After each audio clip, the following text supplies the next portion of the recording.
Let's now bring up the panelists for our shorts presentation. We have Renee Zan from Snake, Via Mia Faleo from Mother Tongue, she's the director, and Luciani Buchanan from Mother Tongue, she's the actor and writer as well. Let's go ahead. Yes, welcome them. Welcome, welcome. And we're going to start off with a clip.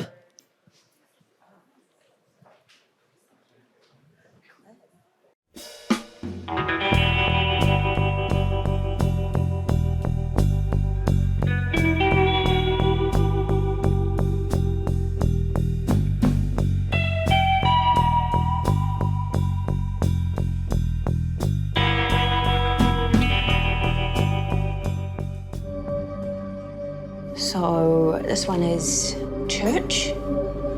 Church. Behego vadia. Me aloi elo mo oni koko.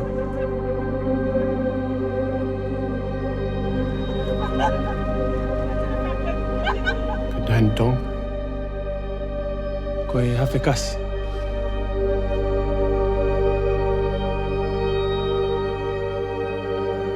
Behego taine Maori.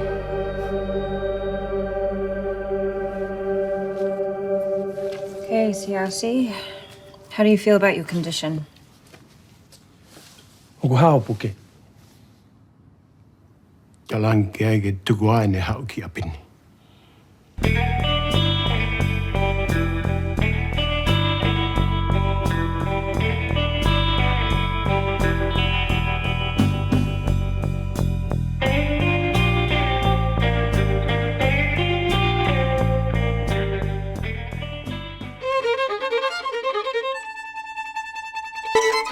New violinist.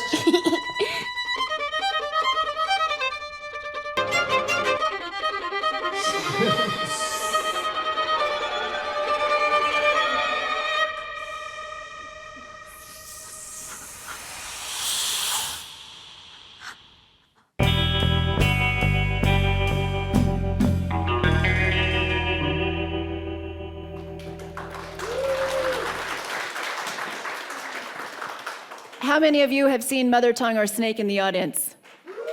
Yay, all right. So there were 12,000 short applications to Sundance this year, and they showed 53. So you are one of the rare few who are here. Congratulations to all of you. Let's start with Renee and Snake. Tell us about the film, again, for people who may not have seen it, but the tone and just the plot. No, yeah, I'm really happy to be here. I'm not feeling super good about being here after the really incredible panel that we just heard, but I'll do my best. So Snake is a film about a British Chinese violinist who, she's really, really good, she's the best, and then another Chinese violinist shows up who's also very good, and the pressure of the competition and her own internalized racism kind of cause her internal demons to take external form. So I also grew up in a suburb in America where everyone around me was Asian, and that was a very unique and comfortable way to grow up. And then when I was 18, I left, and then suddenly I realized that people, people looked at me differently or saw me differently, and then I saw myself differently, and I saw myself, I don't know, there was something about me that I wanted to get rid of. I really spent a while rejecting every part of me that was Asian, as much as I could, which I obviously couldn't. And the film is about that, I think, the experience of internalized racism and how, if you experience something enough times and you take it inside yourself and you see yourself as something maybe ugly or monstrous. And it's also a bit about like a specific thing that happens in that if me or another Asian girl are in the same room, no matter how alike or different we may look, we just get mixed up and called each other's names. So the girls in the film are called Faye and May, and they're just they're constantly mixed up. And yeah, but I wanted to tell the story about this experience, but in a fun and spooky and kind of gross, entertaining way. So yeah, it's a horror comedy short film, and I don't know, there's some snakes and worms and stuff as well. Why did you want it to be spooky? This was part of the midnight short screening, which premiered last night. Congratulations again. Thank you. It's an incredible lineup. I really recommend seeing it. I don't recommend taking your parents, which is what I did. Sorry, what was the question? Why spooky? Oh yeah. I come from an animation background. My previous short films have been completely animated, so the way that I approach filmmaking and is through construction or through creating worlds and creating visual worlds. And so I wanted to make this live action film, but I really wanted a way that I could still bring my own experience in fantasy and in creatures and things inside. And horror is a genre where you can go supernatural. You can go like kind of you can go there. And yeah, that's why. And talk about that a little bit, because your previous films have been all animation, and this is your first live action. And how was that for you? It was great. Yeah, it was really good. Animation is really hard and takes a long time and is very lonely. So I had just made this 16-minute stop motion musical film that was it's called A Black Hole, and I spent a long time like inside a dark room by myself. So I really wanted to try something different, and I wanted to try something different. So I thought live action, I'll give it a go. But I am, as an animator, I spend a lot of time alone, and normally I make films on my own in my bedroom. But with live action, it really just expanded. It's not just my film, it's 50 other people's films, and that was the most exciting and gratifying part of it.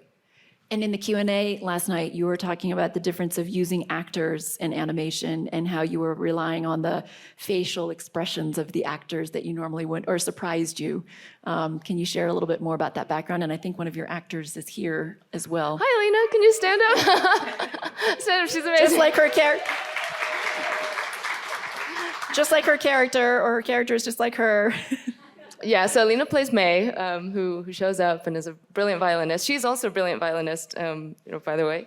So I was actors are very, humans and puppets are different things. And I really kind of had to make that adjustment very quickly. But I would find myself on set kind of, sometimes I just wanted to like take their head and move it a little bit this way, and just, but I realized that I can't do that. And so I realized that I had to use words to try to convey what I wanted. And I think for me, that was a huge learning experience. And so I'm really grateful to my actors and my crew and everyone for, their patience. And I learned so much from them. And I think we all had a really good time. So that to me is so important, that everyone's having a good time when we're making the film, because it's a film. It's like a weird thing that we're doing. It's a thing that's meant to bring joy and entertainment. So I really think it's important that everyone's having a good time. I think from the crowd last night, everyone was definitely having a good time. I'm glad to hear that. Via and Luciani, tell us about Mother Tongue. And again, for the folks who haven't seen it, describe it in its plot form.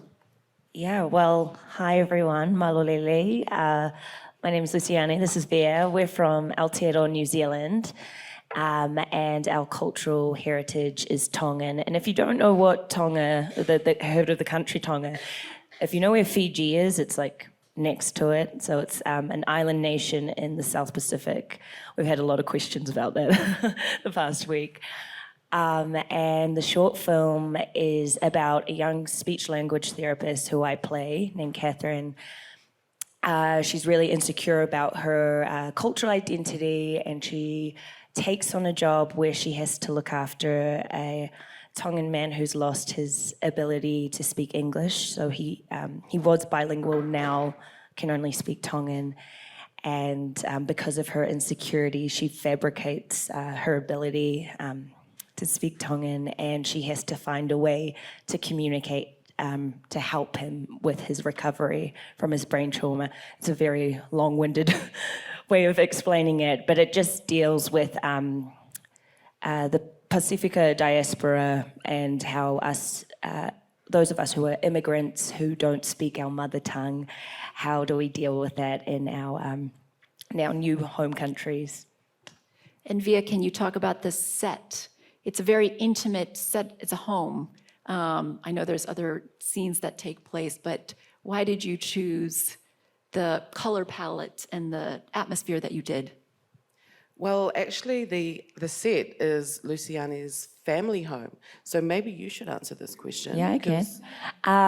So, yeah, we didn't have to dress the set that much because, so my grandparents immigrated to New Zealand from Tonga in the 70s, which is now a very gentrified area. It's the most expensive part of Auckland now. They bought it for $30,000 in the 70s, now it's worth $3 million. So it's crazy, and it's the last house on the street that looks like it. So, and it kind of represents the deterioration of CLC, the man that you saw in the clip, and not wanting to let go of the past. And yeah, it was really special for me. Our family, my grandma passed after we had finished shooting the short, and we're going to sell it, and so I think it's really special in this film that we have it forever immortalized in film format, so it's really special to us. Yeah, and I mean, it was the obvious place to have it. I mean, we hardly had to do any set dressing. We are lucky, we often work with my sister, Emily, who's our set designer, and little sister. You know, everything is always a family affair for us Tongans, on set and off set. But I mean, the house just spoke volumes on so many different levels. So it was, even though it was Siosi's house, it spoke of a connection that we all could identify. You know, in it, I saw my grandfather.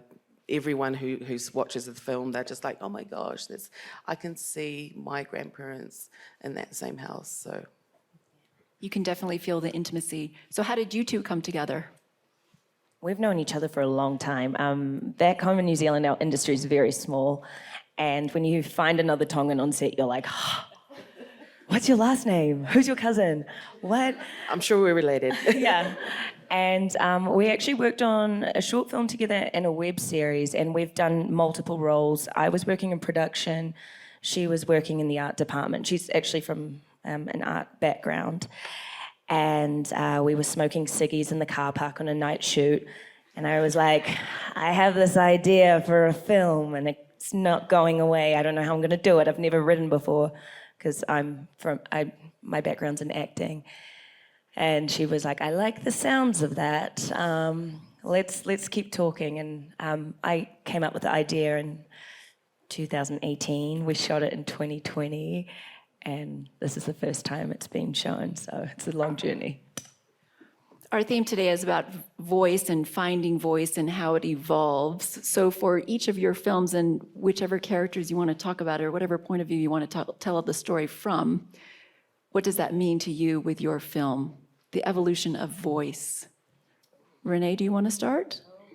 Yes. Yeah, so the evolution of the voice. I think the film is about a girl who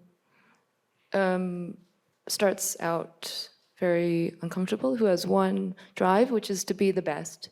And anything and anyone that, you know, is a threat to that is a threat, is an enemy. And I think it's about her, and that threat becomes so overwhelming that she like squeezes some worms out of her neck. But then I think it's about her journey into realizing that actually not everybody who looks like her is automatically the enemy, but you know that maybe this girl who seems threatening is actually could be a friend, could be a potential friend. Yeah, the film and that is a personal journey that I'm sort of still going on. My best friend in the world, we're very, very alike in kind of every way, and I just know that if we'd met in like slightly different circumstances, we would hate each other's guts, and that's really sad to think that I wouldn't have her in my life. So yeah, I think that was an important thing that I wanted to talk about. And also, it's about a journey of sort of accepting or expecting and embracing what you look like and who you are, and finding those things that you maybe thought were monstrous once, and then, you know, with the right people, with the right support, that those things can melt away and become, you know, something that's really, really beautiful that you can find and embrace together, like creatures melting into bone instruments, which you play together on stage. You can definitely see it with the animation, with the snakes, with the mass, with removing the mass, and then how it circles back at the end. So I definitely think you captured all of that. Congratulations. Thank you. Via? So I guess, you know, there's not many Tongan filmmakers. So when we talk about finding our voice and stuff, it's not just our own personal voices that we need to kind of consider, because we are literally representing a space that has never been represented from our own lens. So it's a really exciting time as well, because we literally are the pioneers of not just the voice that's being said, but how we operate on set, and bringing in a Pacifica way of working and communicating, which is not like other sets. You know, it's fun to be on our sets. It's like going to work and hanging out with your mates, you know, and it's some of these kind of like industry productions that we have been on are just so like, you know. Well, tell us, give us more color. What do you mean?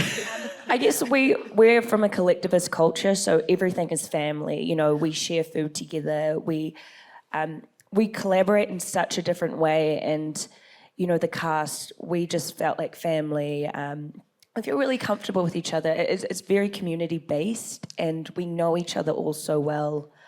I think that's what you're saying, right? Yeah, but also, like, I'm a documentary director, but Luciani was like, come and do my drama. And I was like, shit, I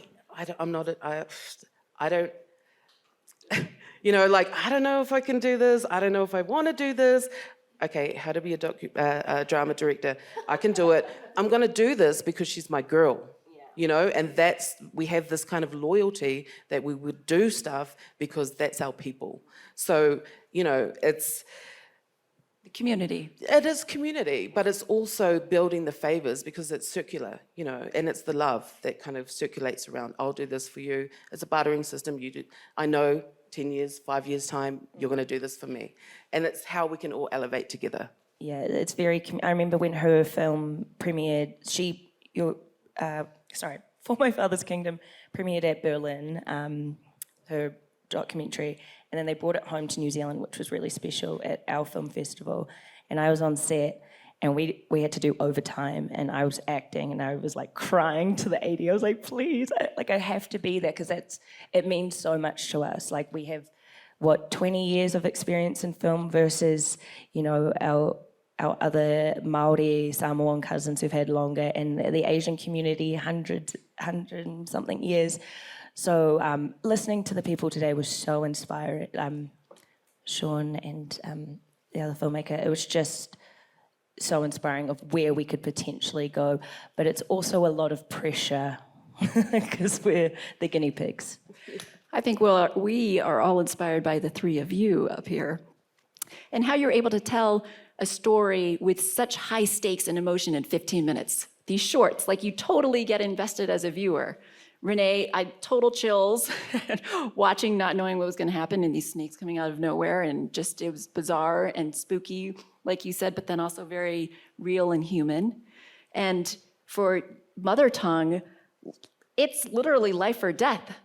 I mean, you got that across in 15 minutes. So for the audience here, how do you build such an arc in such a short period of time? That's a good question. So I thought I went into this live action film thinking live action is fast and it's really, you know, it's bam, bam, bam. You got 5 days shoot, you got to film, and then we were in development for 2 years, and it took a long time. But that development process was actually turned out to be really, really invaluable, and it made me such a better writer and director. I think it was with BBC Film, And that was a big part of the process of like figuring out. Yeah, my previous films are they're a little bit more, I don't know, of a journey. But with this film, I really wanted to express something a bit more specific and precise. Like I really wanted to share what I was thinking. I wanted that to come across as much as possible. And so they really worked with me to figure out how to do that. Another very valuable person was my editor, Amelia Arpin. Please stand up.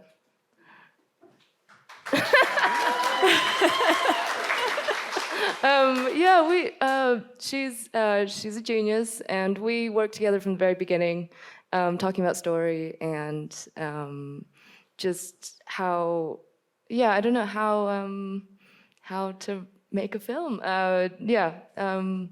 And I think editing is such a big part of the tension building process, taking all the stuff that you've got and just fine tuning it so that you kind of have something that builds, and talking about the arcs and the waves of tension and surprise, and especially in horror, I think editing is such a big part of it.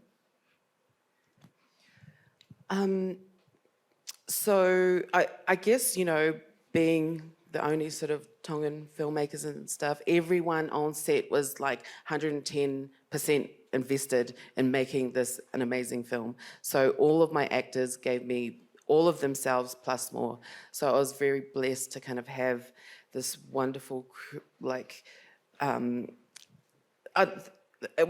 it was honestly a dream job to be able to direct these guys, because it just felt so real. And so, sorry, what was How do you pack so much in 15 minutes? So also, Tongans are so emotional. Like, I can't believe I haven't cried yet. This is a rare opportunity to be on a panel and actually be able to articulate stuff, because I'm usually trying to hold back the tears. But so for me, like, the emotional journey was like key, and I spent like 2 years in the edit just making sure that at the end of the film, I wanted at least like 75% of the audience to be in tears, and for it to transcend cultures. Because at the end of the day, it's a story between a young woman and an old man. And no matter what race we are, it had to transcend to an audience, because I just want to make people cry. I was part of that 75%.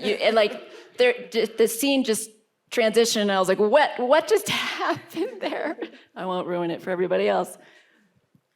Oh gosh, yeah. I mean, you know it better being in the edit suite, and I kind of popped in every now and again. But I guess in the writing process, it's like you could write forever. You could keep going. And I think it's harder than features, I'm sure. I mean, I haven't made a feature, but to get so much in a short amount of time, and to have that emotional arc is really hard to do. And so I commend anyone who makes a short, because it's not an easy thing. Do we have questions from the audience? We have a hand up right there. Yes, with the glasses and the earrings. There we go. Thank you. Hi, ladies, congratulations. I haven't had the chance to watch your short films, but I'll make sure I will, absolutely. My question specifically is for Lucianne. Am I saying it right? Yeah, Lucianne. Yeah. Lucianne. Do you think or feel like your process, because I heard you mention that you've never written anything before. So do you think your process as a screenwriter, did any of your foundation information as an actor helped you? Or do you feel like that translated into your screenwriting? Or do you feel like you were somehow reborn or had to reinvent yourself from a different, artistic perspective? Thank you for your question. Yeah, totally. I read so many scripts all the time for auditions. They send you the full script most of the time, or the first episode. And you kind of develop your taste of oh, I want to be a part of this one, or oh, this one's a bit, dodgy. So yeah, because I've been acting since I was 17. I'm 30 now, and I'm also like a nerd. I buy screenplays. So I used to go on eBay and buy for your consideration booklets that people put out for like the Academy Awards, and they're like $6, and I'm like, oh, I want Roma, and I want Moonlight. So I just would read those for fun and see how like people at the top of their game structure their scripts, because everyone writes so differently. And you know, lessons from the screenplay on YouTube, and you know, all those things, like free information. Like I believe that you can just learn as you go, and then you find your style as you write. And then that really helps me with my acting, because I pick part of script like a crazy person, and I go up to writers like, I'm filming a show right now and everyone was on their Christmas break, and I wrote them an essay of like, this scene doesn't make sense, they say this 5 times. So it kind of helps both, and I'm just a psycho about my work, yeah. We'll take another question from the audience. This woman right up here, but before we get to her question, and as the mic is being brought to her, what's the dream for your films? Do you have any aspirations to turn these into feature-length films, or are you like, I'm shorts, that's it, that's my thing? I'm writing a feature right now. It's not straight up based on the short, but it's kind of a similar style. But yeah, that is very much the dream for the next step. But I guess one thing that I've been asked this question recently, thinking about the next. Like I feel like I'm always kind of dreaming about the next step and thinking, once I get there, everything will be perfect. I'll be happy. But I think it's really about like, I don't know. I'm trying to step back and think, actually, now is really good too.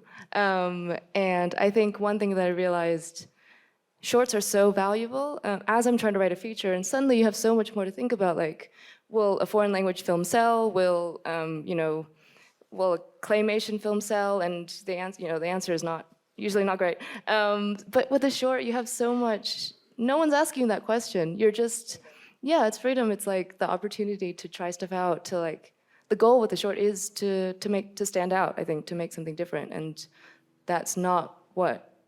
Yeah, I don't know. It's a really like special and unique form of filmmaking, I think. Yeah, I mean, we've got we've only just started telling Tongan stories, so we've got like the library catalogue of things that we want to do.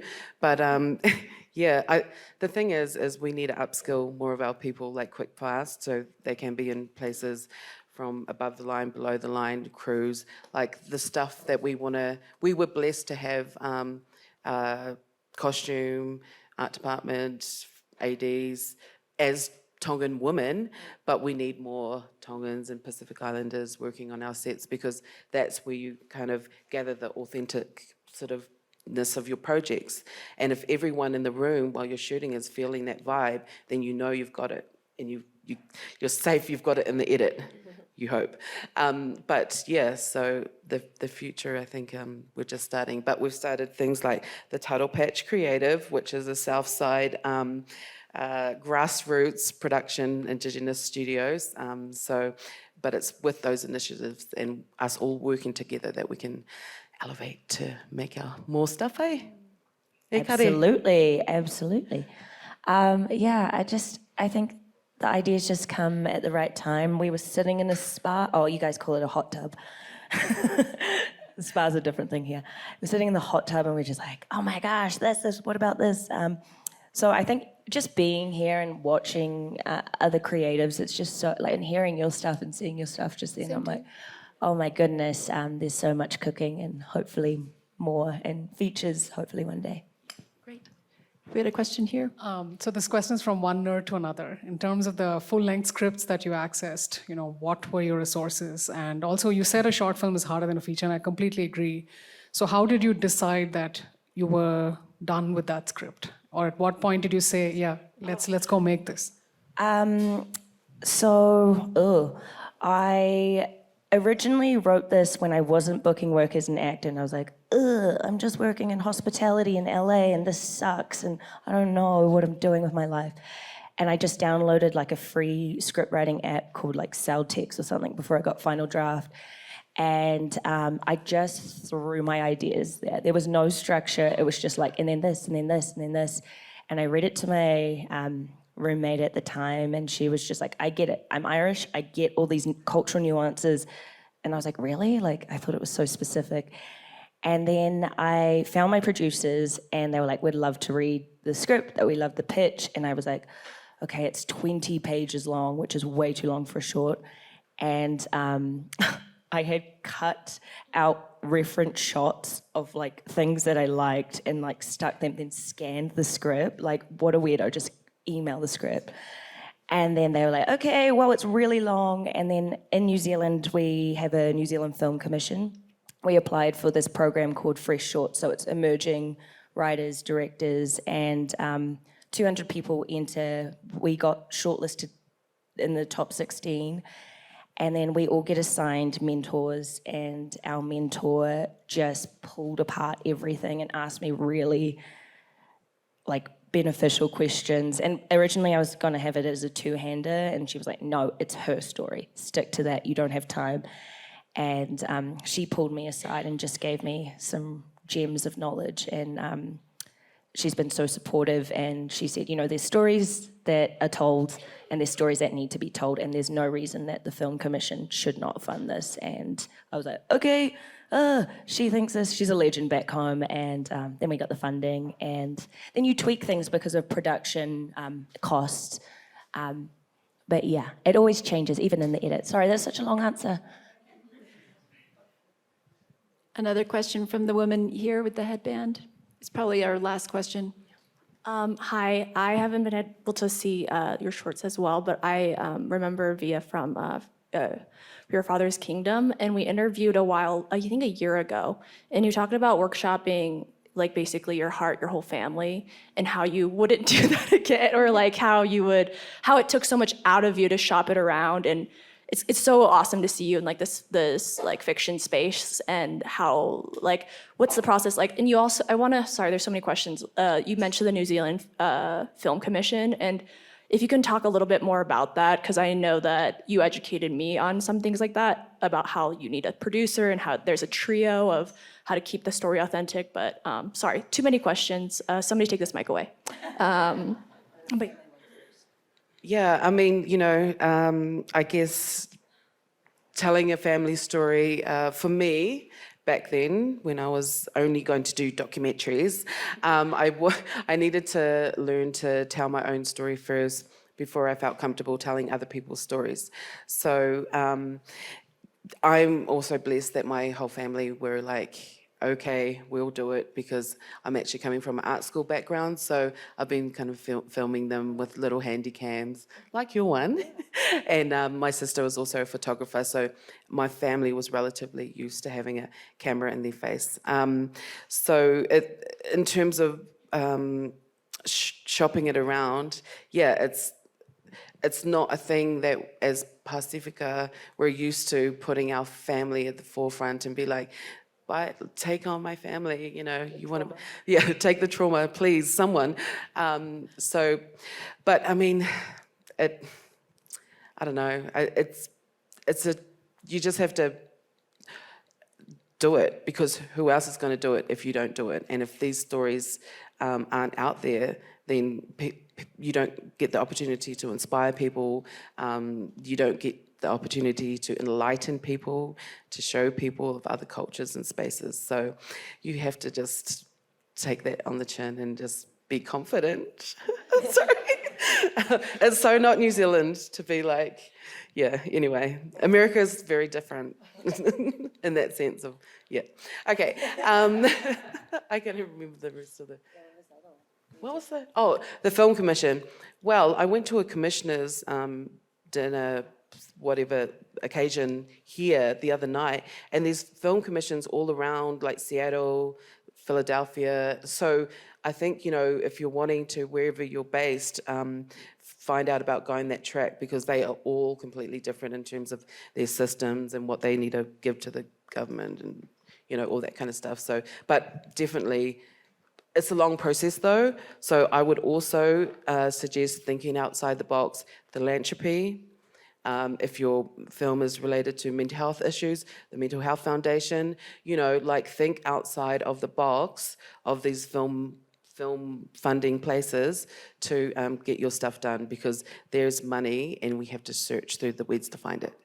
Quick lightning round then. If people want to follow your work and keep following your careers, where should they go and where should they look? And let's start with Renee. Websites, up-and-coming projects, screenings that are happening at Sundance now. Our screenings are... Yes, and Alina will be doing the Q&As at those screenings, so please join. My Instagram is at Renee, that's 3 M's. Thank you. Feature on the way, hopefully. Thank you. Via. Our screenings are, we're shorts program 2, 27th, 29th. We've got one tomorrow as well, but sold out.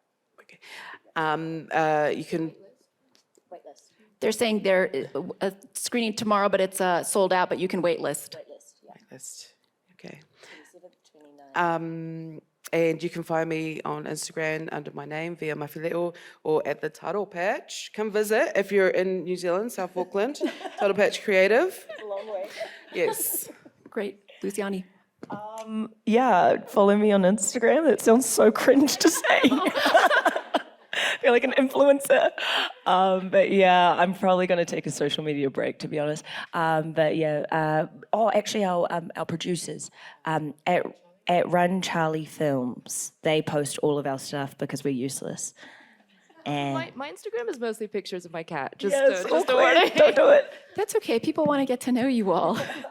Well, it's been a pleasure to speak with all three of you and to uplift Asian voices. I'd like to thank the filmmakers. Congratulations to all of them. Thank you to Harbor and Josh Elks, our sponsors, as well as Southwest, and to the Sundance team, Doug and Bianca, who are here, and also to our Asia Society Northern California team, Christy Young-Smith and Jason Fong. Can you raise your hands again? Thank you for all your work on this program. Please give them a round of applause. Join us at Asia Society to support the mission of amplifying Asian voices. We do events in San Francisco, in Silicon Valley, in Seattle. We have 16 centers around the world. And again, thank you for joining Asia Society at Sundance.